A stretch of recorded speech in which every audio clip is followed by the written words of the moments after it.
My roommate found a mysterious liquid in her cup, left there by the campus bad boy. I told her to call the cops immediately. Instead, she blushed, acting all shy and coy. Jackson just likes me too much, she giggled. Later, after she was beaten, imprisoned, and abused by him, she turned her hatred toward me. This is all your fault. Why didn't you force me to call the police back then? After she went psycho and killed me, I opened my eyes and was back. Back to that exact day she asked me, what is this in my cup? This time, I played dumb. I didn't see a thing. I didn't know a thing. And I sure as hell didn't say a thing. I died in the abandoned cafeteria of the old campus district. My clothes were ripped to shreds, exposing skin that was nothing but a canvas of purple and blue bruises. I was practically naked, humiliated. Tiffany stood over me, laughing like a total maniac. Sarah, you deserve this. This is karma, bitch, she screamed. If you had just pushed me a little harder back then, if you hadn't let me talk you out of calling the cops, I wouldn't have turned into this thing. This is all your fault. She doused the cafeteria floor with gasoline, the pungent smell choking my lungs. With a flick of her wrist, she tossed a lighter onto my broken body. Boom, the flames roared to the heavens, consuming my flesh. I didn't even leave a corpse behind. When I opened my eyes again, I was back to the day the nightmare began. Sarah, what the hell is floating in my cup? Tiffany's confused voice pulled me back to reality. My eyes snapped open, and a rush of ecstasy flooded my brain. Even God must have thought my death was bullshit because here I was, reborn. This time, looking at Tiffany's inquiring face, I just stared blankly. I looked at the disgusting, cloudy white slime floating in her water cup. I knew exactly what body fluid that was, but I feigned ignorance.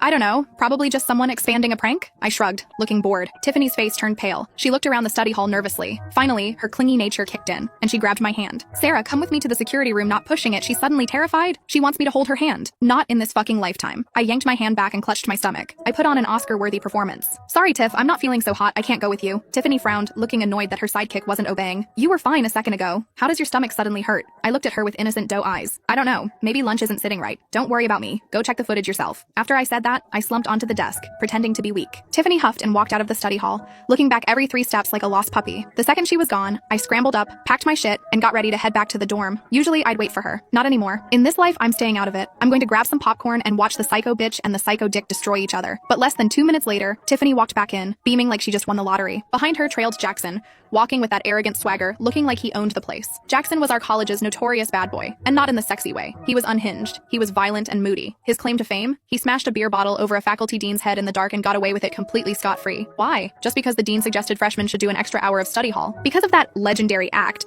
a bunch of losers and wannabe gangsters started worshiping him. He became the top dog on campus, thinking he could summon wind and rain. In my last life, when we checked the security footage and saw Jackson jerking off into Tiffany's cup, I told her to call the cops immediately. Getting targeted by a sexual predator like that never ends well. But I never expected that Tiffany wasn't a normal human being. She was brain rotted. She didn't call the police. Instead, she acted like she was the main character in some twisted